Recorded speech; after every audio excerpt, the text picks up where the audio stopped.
International reggae star Freddie McGregor brought his outstanding band to the spot on Kirk last Wednesday to play songs like Big Ship, Just Don't Want to Be Lonely, and more.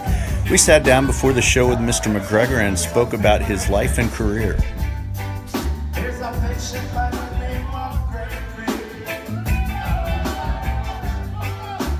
I wanted to talk a little bit about your life and history.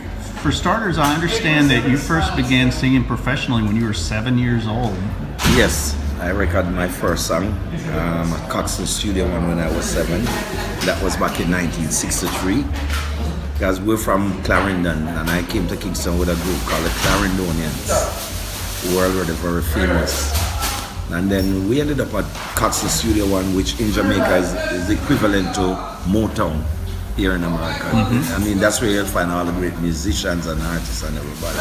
So I went in there as a young kid and just got to know everyone, and it just continued from there. You know, Mr. Dad had me living at his house. And my second week in Kingston took me to live at his house with his family.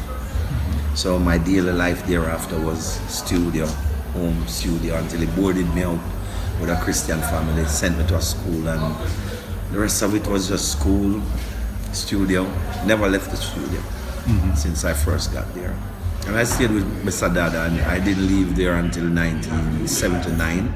I didn't leave, but I did my first work outside of studio in 1979. And, you know, pretty much kept in touch and stayed around Mr. Dad for a long time until he passed.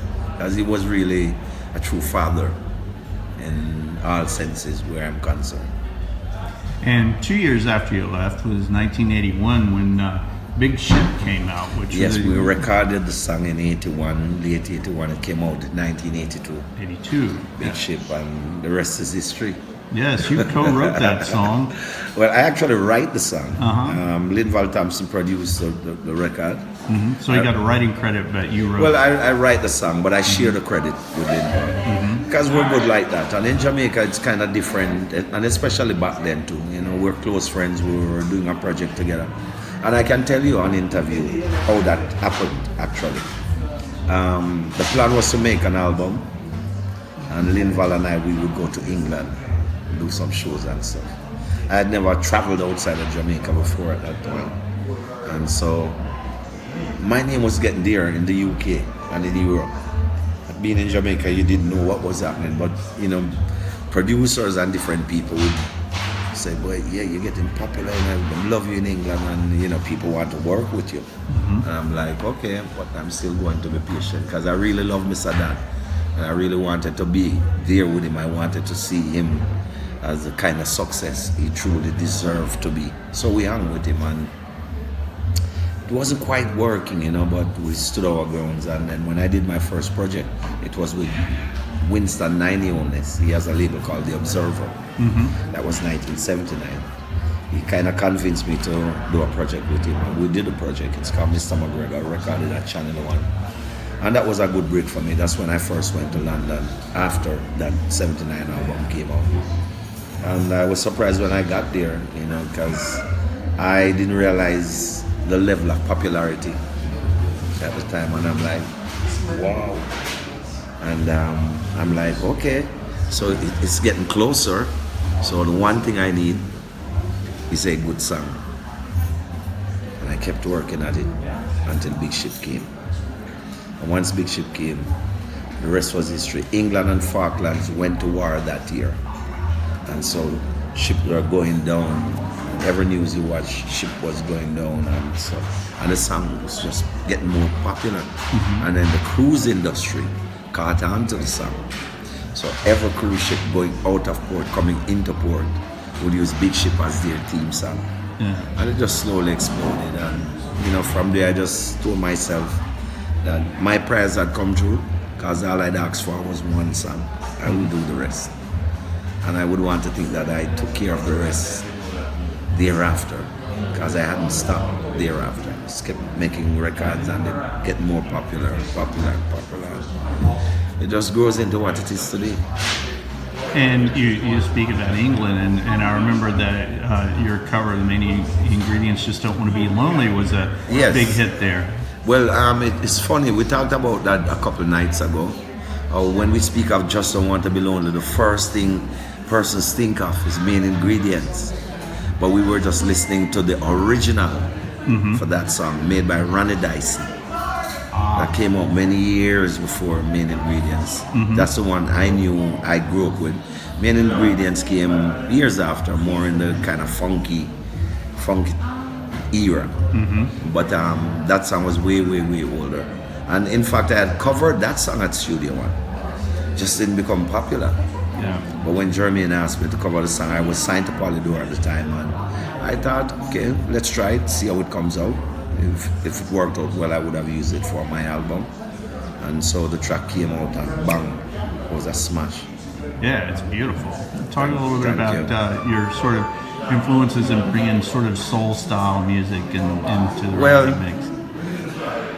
I can tell you somewhat how that works, because in Jamaica, most of us, most of these musicians you see here, we all at some point have gone through the tourist industry, meaning we perform at hotels, graduation balls, office parties, whatever it was. So back then we used to have to listen to the top 40, whatever it was, whether it was Spinners, Stevie Wonder, Stylistics, Mighty Sparrow, whoever it was. We had to listen to those things because we had to perform them every night.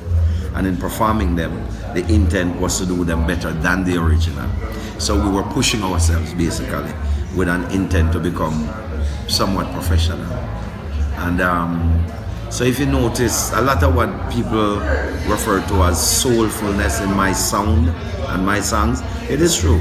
Because people like the Spinners are one of my greatest groups for me. Spinners, OGs. Yeah. You know, you could go back Marvin Gaye, you could go back, you know.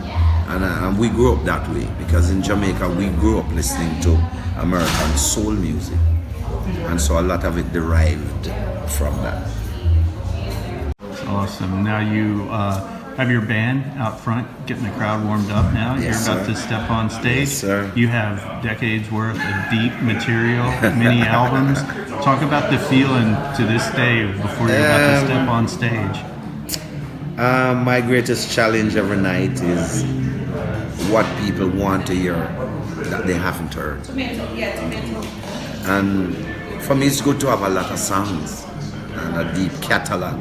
Sometimes as an artist, it sort of becomes a little, it's a struggle, because you want to think, wonder if anybody in here knows jogging, and you're not sure unless somebody asks for the song. And sometimes people do ask for songs that go way back, but fortunately we know the songs, so if they request a song, we're gonna do the song. And that is one good thing. But it's so many songs, and unfortunately most of the songs that we perform are the ones that are more popular. But there are some serious songs sitting on some serious albums of mine that I love truly. I don't know if I'll ever get the chance to do a concert where I could perform like Studio One era, 90s era, into where we are now. But that's my wish. And you have new music out. Yes, sir. While you're here, you have to keep it going. There's no point in being here and stop. You have to keep going. Work is not yet done. Forward to man, we are trying to revive. Valley of death, take a look forward about from a Charlie. Charlie, take me out, you're not a killer.